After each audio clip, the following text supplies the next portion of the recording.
Baloch यकजहती committee की जानिब से बलूच नस्ल कुशी के ख़िलाफ़ जारी इस तहरीक का आज 47वां दिन है। ये तहरीक बलूचिस्तान समेत पाकिस्तान में जितने महकूम अक़वाम हैं उन सब की एक मुश्तरका आवाज़ बनकर उभरी है और इस तहरीक से जुड़े हुए हर उस शख्स का मैं दिली मशकूर हूँ जिन्होंने इन औरतों, बच्चों और बूढ़ों के दर्द को समझा और इनकी तकलीफ़ को समझा और जबरी गुमशुदगी जैसे गैर इंसानी अमल को के ख़िलाफ़ हमारे हम आवाज़ बने। इस तहरीक के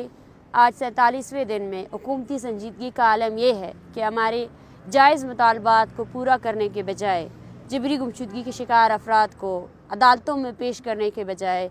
एक पूरी स्टेट की मशीनरी हमारे ख़िलाफ़ लगाई गई है, जहाँ मिस इन्फॉर्मेशन के ज़रिए इस जेन्युइन पुरअमन तहरीक के ख़िलाफ़ नेगेटिव कैंपेनिंग की जा रही है। और इसी तरह इस तहरीक के चलते हुए इंटरनेट शट डाउन किया गया है और वो मीडिया जो यहाँ बैठी हुई औरतों और बच्चों को कवरेज देने से कासिर थी, वही मीडिया पूरे नेगेटिव कैंपेनिंग में इन्वॉल्व है,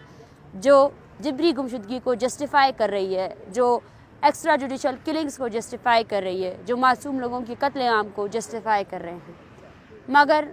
इस तहरीक में किससे जुड़े हुए हर वो शख्स जो हमारे बयानिए के साथ है, वो हमारी क़ुव्वत है, हमारी ताकत है। इस तहरीक से जुड़े हुए हर शख्स को आज हरासगी का सामना है, थ्रेटनिंग का सामना है। यहाँ मौजूद मुझ समेत तमाम अफराद जबरी गुमशुदगी के शिकार अफराद की लिस्ट में आ सकते हैं और हमें आपके साथ की सबसे ज़्यादा ज़रूरत है। ये तहरीक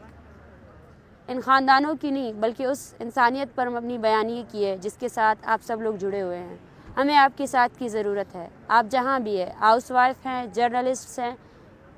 या ज़िंदगी के किसी शोबे से ताल्लुक़ रखते हैं, अपने एक मिनट की वीडियो का पैगाम जारी करें हमारे लिए, ताकि इन्हें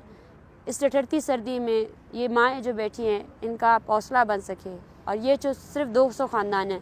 पीछे हज़ारों की तादाद में ऐसे ख़ानदान हैं जो बिखरे हुए हैं, जो अपने प्यारों के लौटने का इंतज़ार कर रहे हैं, उसका हम हौसला बने, उसकी हम आवाज़ बने। हमारी campaign I stand with Baloch march के साथ दें और अपनी